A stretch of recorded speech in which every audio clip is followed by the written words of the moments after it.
এবং আল্লাহ রাব্বুল আলামিন আমাদেরকে যাবতীয় কাজ থেকে ফারিগ করে জুমার নামাজ আদায় করার জন্য মসজিদে আসার তৌফিক দান করেছেন। দিনে কিছু আলোচনা শোনার তৌফিক দিয়েছেন। অন্তরের অন্তঃস্থল থেকে শুকরিয়া আদায় করছি, আলহামদুলিল্লাহ। আল্লাহ রাব্বুল আলামিন আমাদেরকে বা হায়াত দিয়েছেন, সুস্থ রেখেছেন, আমল করার জন্য তৌফিক দিয়েছেন। আল্লাহ তাআলা আমাদের উপর ইহসান করেছেন, অনুগ্রহ করেছেন।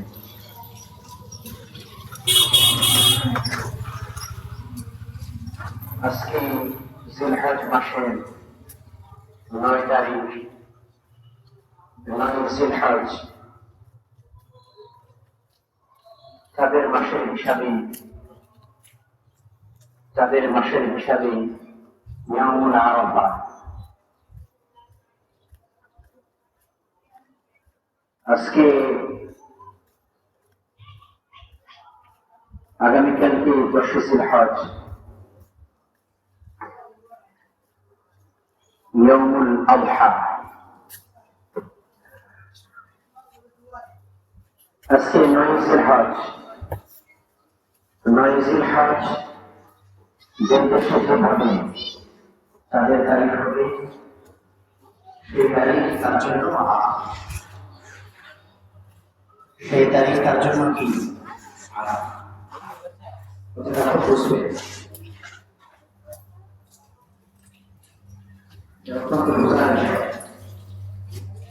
পড়াশোনা বিষয় নয়। এটা শুধুমাত্র আরাফার ময়দানে হাজির হওয়া, এটা হাজী সাহেবদের জন্য বিধান। এটা কার জন্য বিধান?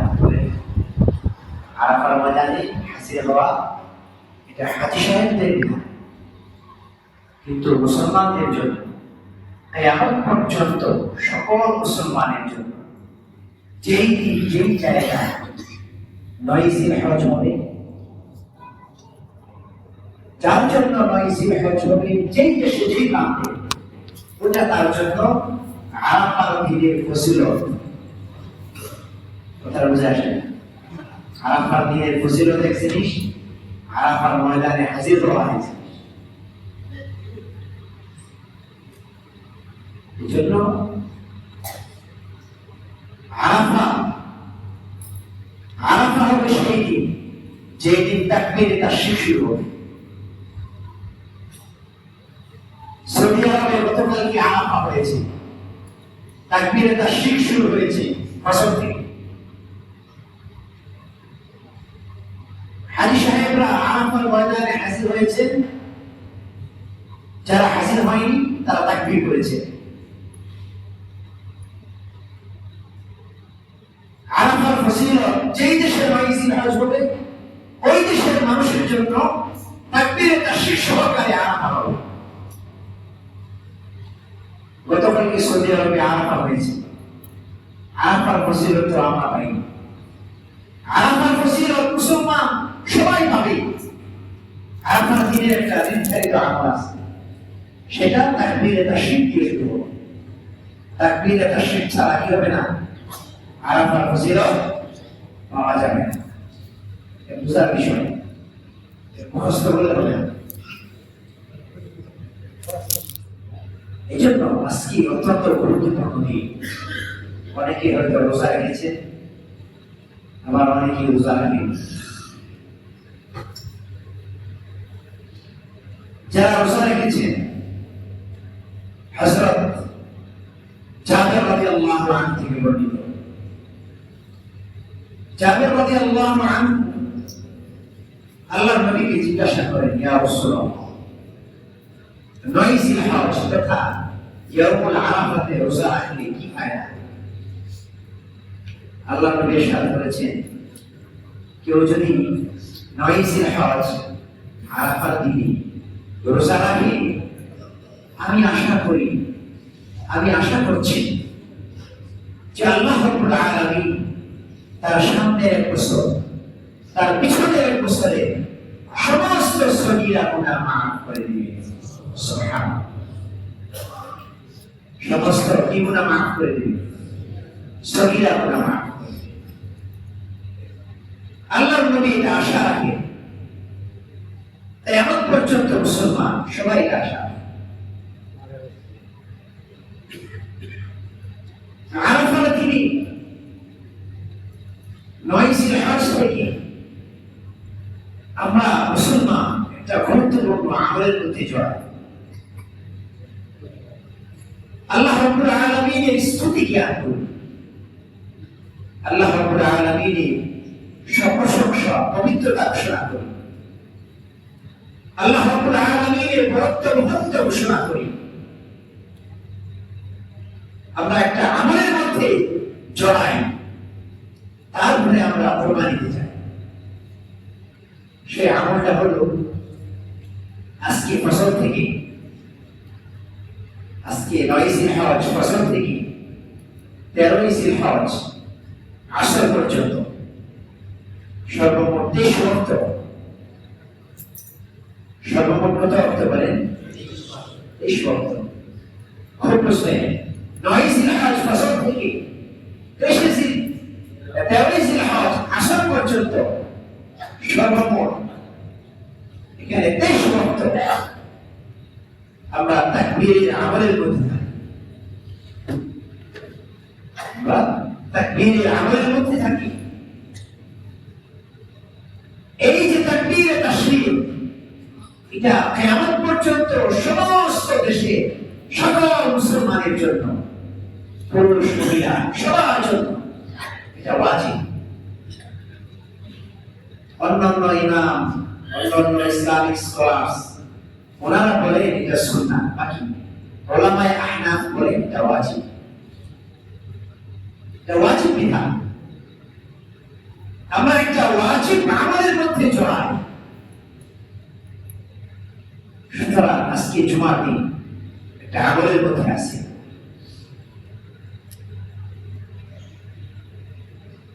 আল্লাহর হাবিব সাল্লাল্লাহু আলাইহি ওয়াসাল্লাম জীবনে হজ করেছেন একটি, উমরা করেছেন 4টি। আল্লাহর হাবিব সাল্লাল্লাহু আলাইহি ওয়াসাল্লাম হজ করেন বা না করেন, কুরবানি করেছেন প্রতি বছর, কুরবানি করেছেন প্রতি বছর।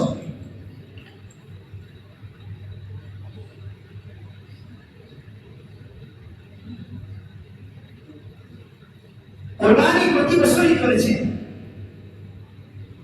তাহলে আল্লাহ নবী সাল্লাল্লাহু আলাইহি ওয়াসাল্লামের সামর্থ্য ছিল, সাহাবায়ে কেরামের অনেকের সামর্থ্য ছিল, অনেকের সামর্থ্য ছিল না। তো সামর্থ্যবানদের জন্য কুরবানি করা এটা ওয়াজিব।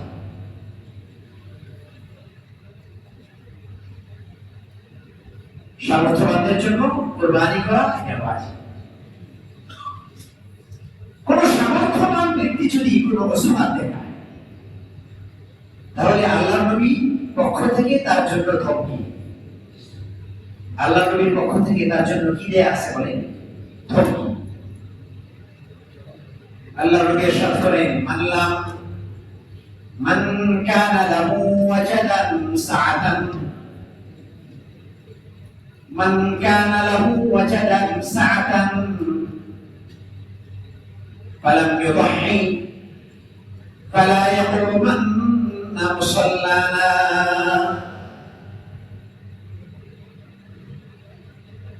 আল্লাহ রাব্বুল আলামিন যাদেরকে সামর্থ্য দিয়েছেন, যাদেরকে সচ্ছলতা দিয়েছেন, যাদেরকে নেশাব পরিমাণ মালের মালিক বানিয়েছেন, যাদের উপর আল্লাহ রাব্বুল আলামিন যাকাতকে ফরজ করে দিয়েছেন, তাদের উপর আবার যাদেরকে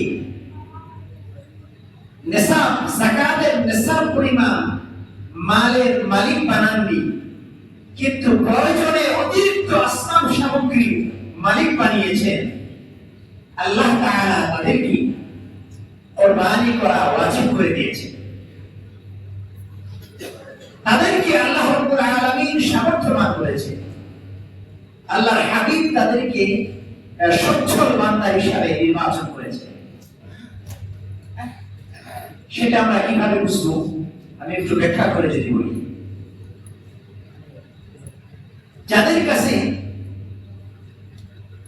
যাদের উপর যাকাত ফরজ সেটা আমরা জানি, 7.5 তোলা সোনা স্বর্ণ, 52.5 তোলা অথবা ভরি রূপা, তার সমপরিমাণ অর্থ, অথবা কোরবানি তার জন্য ওয়াজিব যাদের উপর, যাদের কাছে প্রয়োজনীয় আসবাবের অতিরিক্ত আসবাব আছে, যাদের প্রয়োজন পুরা করার মতো মাসিক ইনকাম আছে। যাকাত ফরজ হয়নি কিন্তু মাসিক কি আছে বলেন? ইনকাম আছে, আয় রোজগারের ব্যবস্থা আছে, ঘরে ফ্রিজ লাগবে একটি, আছে দুটি, তাহলে অতিরিক্ত একটি কি নেশাব করা হবে। আসবাব সামগ্রী একটি একটি করে লাগে, আছে দুটি দুটি করে। গাড়ি একজনের একটি লাগে, আছে দুটি। এই যে একটির বেশি অতিরিক্ত যাদের আছে তার উপর কোরবানি করা হয়। অথবা প্রয়োজনের অতিরিক্ত আসবাব সামগ্রী নাই, মান্থলি মাসিক একটি ইনকাম আছে, তার জন্য কোরবানি করা হয়। প্রশ্ন হলো, কোরবানি করবো না সদকা করবো? কোরবানি করবো না সদকা করবো? হযরত আয়েশা রাদিয়াল্লাহু আনহা থেকে বর্ণিত, আল্লাহর নবী ইরশাদ করেন, মা আমিলা ইবনু মিন আদম মিন আমালি ইয়াউমিন নাহরি হাব্বা ইলাল্লাহি মিন ইহরাদিদ দাম ওয়া ইন্নাহু লায়াতি ইয়াউমাল কিয়ামাতি বিকুরুনিহা ওয়া আশ'আরিহা ওয়া আযলাফিহা ওয়া ইন্নাদ দামা la yaqa'u bimakanin qabla an yaqa'a bil ard فطيبوا بها نفسا فطيبوا بها نفسا। আল্লাহ নবী ইরশাদ করেন, ইয়াউমুল আযাহি তথা কুরবানির দিন দিবসে 10 জিলহজ, 11 জিলহজ, 12 জিলহজ সূর্যাস্ত পর্যন্ত কুরবানির দিবসগুলোতে কুরবানি ব্যতীত এর থেকে আর উত্তম কোন আমল নাই। আল্লাহ রাব্বুল আলামিনের কাছে এর থেকে উত্তম কোন আমল নাই। সে কুরবানি করবে, এটা আল্লাহ রাব্বুল আলামিন চাচ্ছেন। কুরবানিটা আমার পক্ষ থেকে আল্লাহ রাব্বুল আলামিন চাচ্ছেন, তো কুরবানি দিবসগুলোতে এর থেকে উত্তম আর কোন আমল হতে পারে না। وإن الدم لا يقع بمكان قبل أن يقع بالأرض। কুরবানির পশুর রক্ত জমিনে পড়ার আগে, কথাটা বুঝবে, لا يقع بمكان قبل أن يقع بالأرض, মানে জমিন, জমিনের স্থানে রক্ত পড়ার আগে আল্লাহ রাব্বুল আলামিনের দরবারে কুরবানি কবুল হয়ে যায়। সুবহানাল্লাহ, মানে আল্লাহ রাব্বুল আলামিনের কাছে আমার এই কুরবানিটা পৌঁছে যায়। ফাতিবু বিহা নাফসা, ফাতিবু বিহা নাফসা, ফাতিবু বিহা নাফসা, এটা বলেছে। সুতরাং তোমরা খুশি মনে আনন্দ চিত্তে তোমরা কুরবানি করতে থাকো। আল্লাহর হাবিব সাল্লাল্লাহু আলাইহি ওয়াসাল্লাম বিদায় হজে 100 উট কুরবানি করেছেন। কত শত কুরবানি করেছেন? আল্লাহর নবী যখন কুরবানি করেন, উটগুলো সিরিয়াল করে যারা পিছনের সারিতে ছিল তাদের চোখ দিয়ে পানি পড়ে। তাদের ইচ্ছা ছিল আমি আল্লাহর নবীর হাতে কুরবানি, সুবহানাল্লাহ, আমি আল্লাহর নবীর হাতে কুরবানি। আল্লাহর নবী কুরবানি করতে করতে 63টি কুরবানি করেছেন, বাকি 37টি হযরত আলী কাররামাল্লাহু ওয়াজহা কুরবানি করেছেন। তাহলে কোরবানির দিবসে এর থেকে উত্তম কোন আমল হতে পারে না।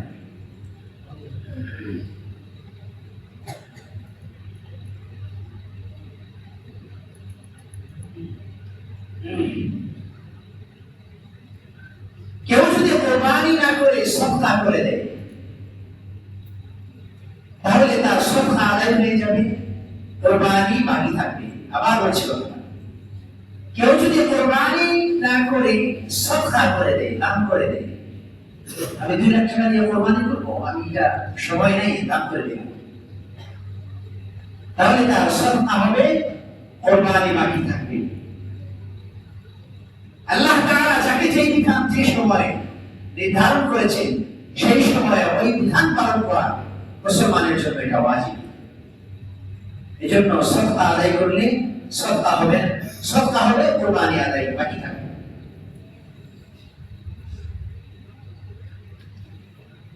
কোরবানির পশু কেমন হবে গত জুমায় বলেছি, আজকে পর্যন্ত হয়তো সবাই প্রায় কোরবানি ক্রয় করেছে, গত জুমায় বলেছি। তারপরও এই বছর একটি বিষয় দেখা যায়, অনেক কোরবানির পশু গায়ে ফক্স হয়েছে, এটা আপনারা হয়তো দেখেছেন। গত বছর ফক্স ছিল, এটা শুকিয়ে গেছে। তো ফক্স হওয়ার কারণে কোরবানির মধ্যে কোনো ধরনের ক্ষতি হবে না। ফক্স হওয়ার কারণে কি হবে না, কোরবানিতে ক্ষতি হবে না। আমাকে অনেকেই মাসলা জিজ্ঞাসা করেছেন, ভিডিও করে দেখিয়েছি। যেন ফক্সের কারণে কোরবানির কোনো ক্ষতি হবে না। স্বয়ং সম্পন্ন কোনো কোরবানি পশুর যদি অঙ্গ নষ্ট থাকে, স্বয়ং সম্পন্ন অঙ্গ, কান, নাক, জিহ্বা, গলা, গর্দান, কুস, তারপরে বাহু, লেজ, স্বয়ং সম্পন্ন কোন অঙ্গ যদি বিকৃত, বিকলাঙ্গ অথবা নষ্ট থাকে, তাহলে সেটা দ্বারা কোরবানি আদায় হবে না। এমনকি কেউ যদি জীর্ণ শীর্ণ, জীর্ণকায়, অত্যন্ত দুর্বল, অসুস্থ, যে কোনো সময় মারা যেতে পারে, এমন পশু দ্বারাও কোরবানি আদায় হবে না। এই জন্য এই বিষয়গুলো খেয়াল করা, গুরুত্বের সাথে খেয়াল করা জরুরি। তারপর হচ্ছে জবাই করার নিয়ম। কোরবানির পশু যার যার পশু, যার যার কোরবানি, যার যার জন্য জবাই করা এটা উত্তম।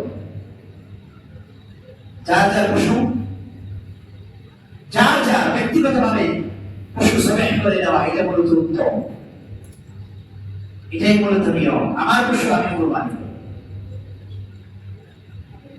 যদি আপনার পশু আপনি কোরবানি করেন তাহলে সবচেয়ে উত্তম হবে। তাহলে হুজুর আপনারা থাকবেন, তাহলে আপনাদের জিম্মাদারি, এটা হুজুরদের জিম্মাদারি না। এটা কোনো সময় হুজুরদের জিম্মাদারি ছিল না। এটা উলামায়ে কেরাম, ছাত্র, তোলাবা সবাই খেদমতের জন্য করে। পাশাপাশি কোরবানি সময় খেদমতটা এজন্যই করে, বাংলাদেশে এটা চলে এজন্যই হয়েছে যে মাদ্রাসাগুলোতে চামড়া নেওয়া হয়, চামড়াগুলো বিক্রি করে চামড়ার টাকাটাকে মাদ্রাসায় দান করা। সাধারণ মানুষ সকলেই এটা দান করে, মাদ্রাসাগুলোতে একটা বড় অর্থ যোগান হয়। চামড়া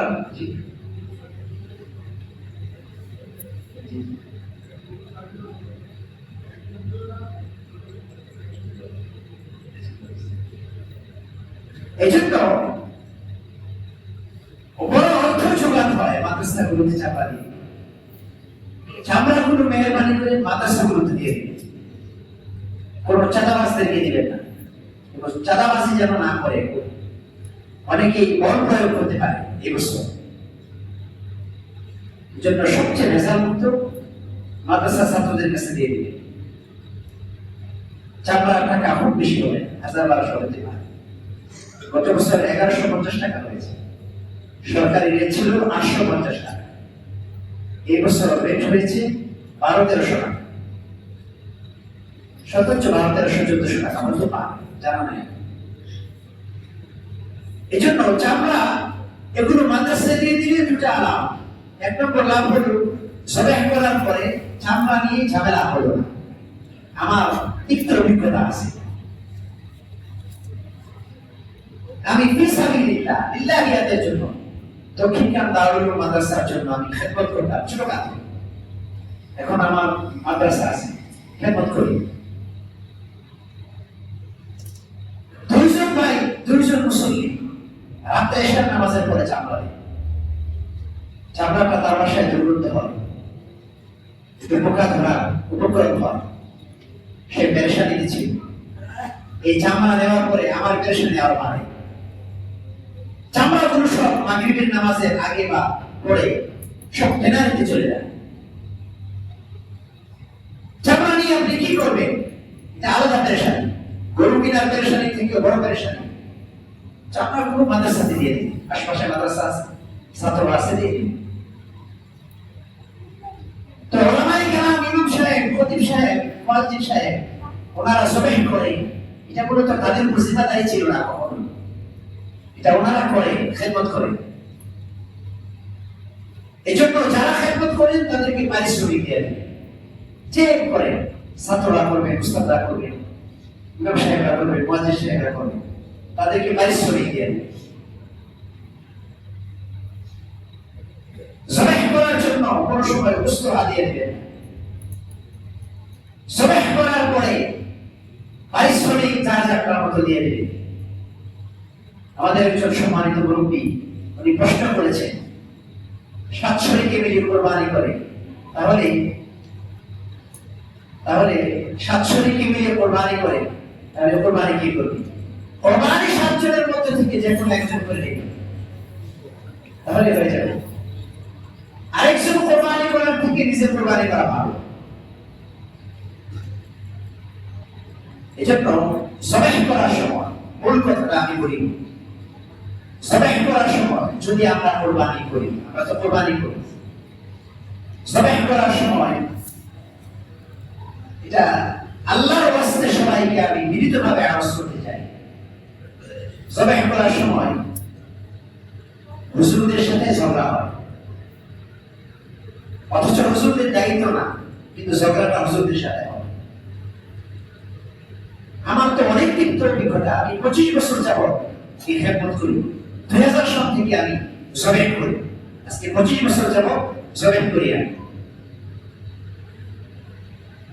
আমাকে এক পর্যন্ত একভাবে এক সময় বলা হয়েছে যে যদি হুজুরের ছেলে না হতো তাহলে আমি ছুরি দিয়ে আমি তাকে মেরে ফেলতাম। আমাকে বলা হয়েছে, সে আইনুস পাবি।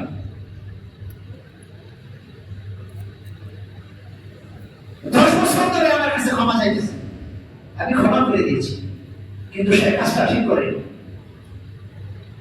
সে হুজুরকে তার ভোলা মনে করেছে। এই জন্য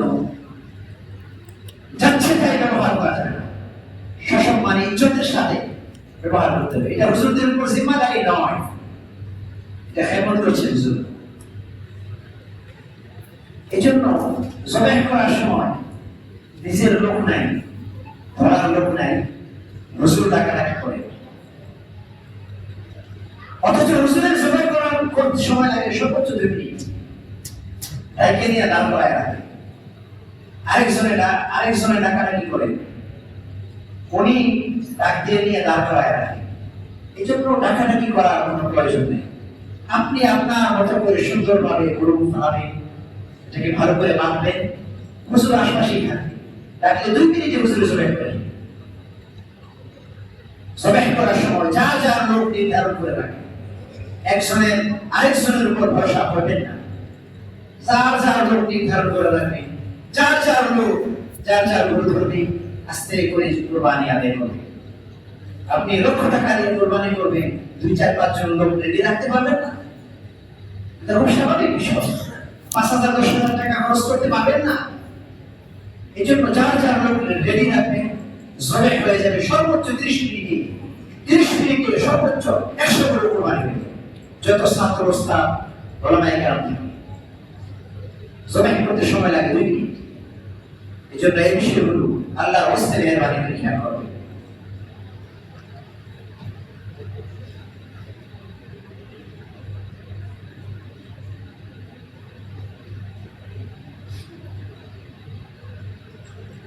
আরেকটি বিষয়, বর্তমানে ওই আবহাওয়া চলছে, কালকে বৃষ্টি হতে পারে, নাও হতে পারে। আমাদের মসজিদে ঈদের জামাত হবে, ঘোষণা করবে, বৃষ্টি হলেও কোরবানি হবে, বৃষ্টি না হলেও কোরবানি। আমরা তো 2-3 বছর আগে পানির মধ্যে কোরবানি করেছি, হাতে পানির মধ্যে কোরবানি করেছি। আমি বিন্দু মাত্র কারো চোখের দিকে তাকিয়ে কোন সময় একটা জোরে কোনো কথা বলি,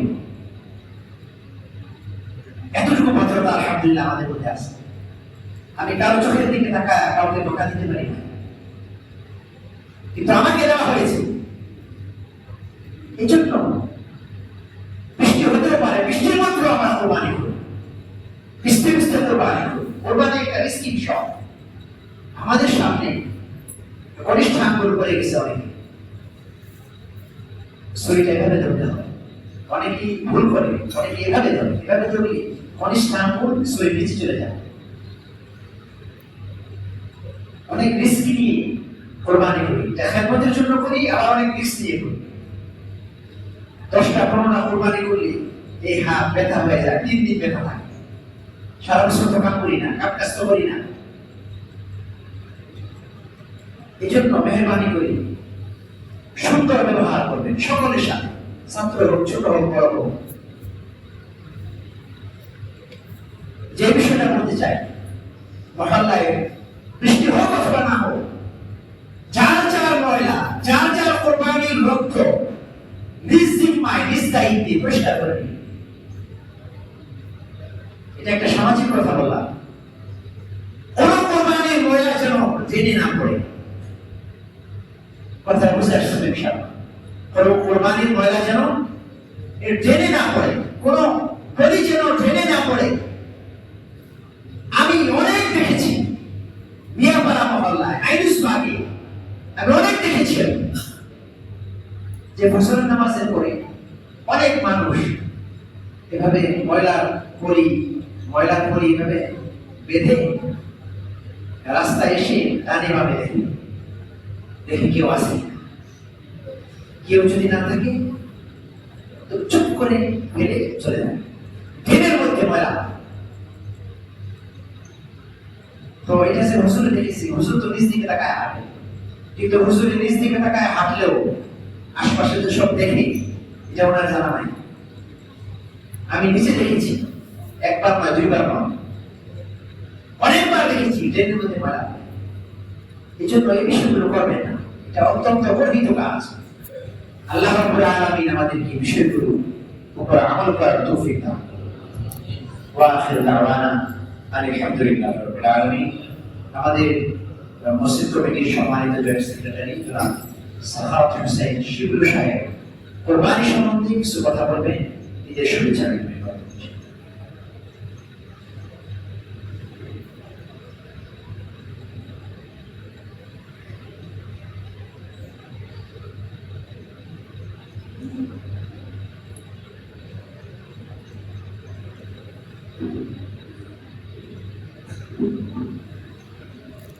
আসসালামু আলাইকুম। বিসমিল্লাহির রহমানির রহিম। মিয়াপাড়া মসজিদ কমিটির পক্ষ থেকে সবাইকে অগ্রিম ঈদের শুভেচ্ছা। মিয়াপাড়া মসজিদ কমিটি কর্তৃক কিছু সিদ্ধান্ত গৃহীত হয়েছে, এটা বলার জন্য আমি এখানে উপস্থিত হয়েছি। আগামীকাল ইনশাআল্লাহ ঈদের জামাত হবে, মোটামুটি খুবই নিশ্চিত।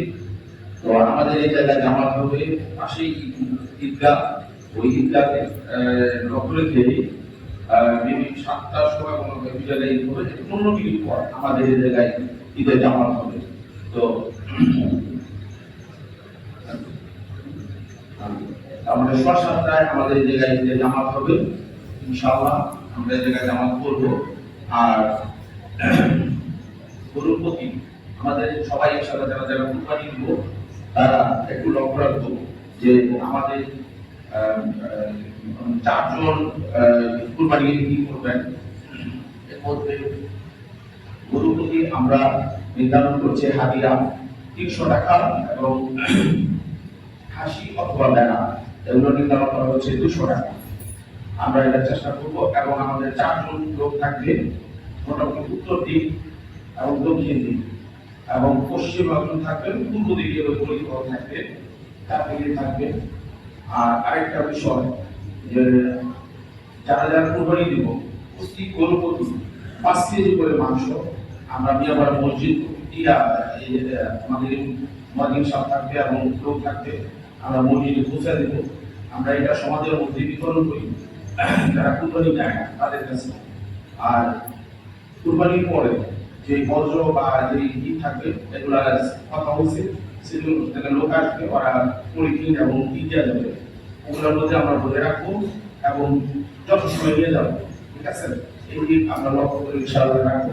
আর এই বলে আমি আমার কথা এবং শেষ করছি। আসসালামু আলাইকুম ওয়া রাহমাতুল্লাহ।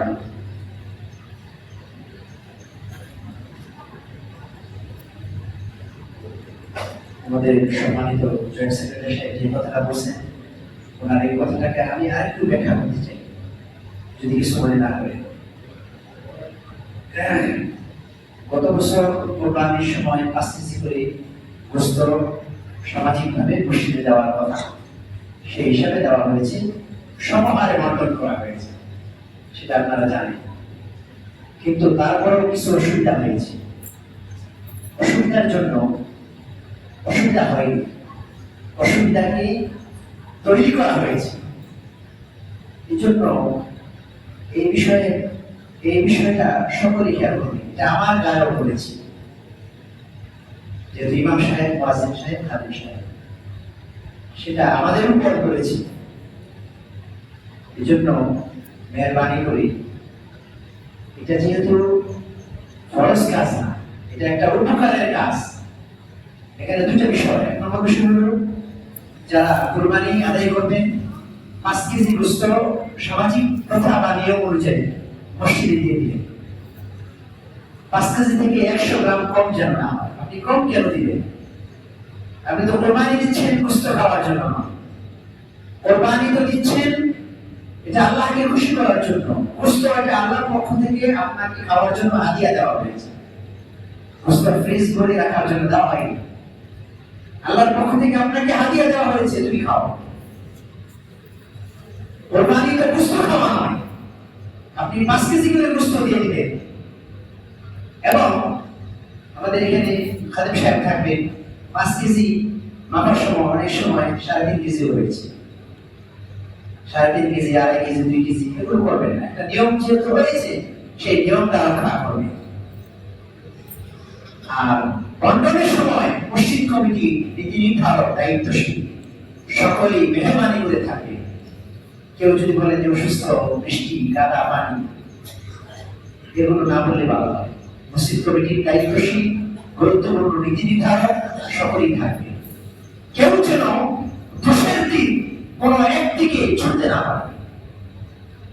গত বছর একটা ঝামেলা হয়েছে, সেই ঝামেলাটা আমার কাছে মনে হয়েছে সেটা একদম অযথা, বেহুদা। এটা শয়তান ভর করেছে, আমাদের উপর শয়তান ভর করেছে। এই জন্য এই কাজটা মেহরবানি করে কেউ করুন। যা দেওয়া হয়, যেভাবে দেওয়া হয়, সম্পূর্ণ লিল্লাহিয়াতের জন্য ইখলাসের সাথে দেওয়া হয়। আমি তো নিজে থাকি, প্রত্যেক বছরই থাকি, গত বছরও তো ছিলাম। এই জন্য এত কথা, এত অযথা কথা সমাজে রয়েছে। যা করেছেন আল্লাহ রাব্বুল আলামিনের কাছে তওবা করেন, আল্লাহ রাব্বুল আলামিন মাফ করে দেন। এজন্য মেহরবানি করে এই মহৎ একটি বিষয়টাকে দুষ্ট করা উচিত নয়। আল্লাহ রাব্বুল আলামিন আমাদের সকলকে বিষয়গুলো বোঝার তৌফিক দান করুন। যাদের সুন্নাত বাকি আছে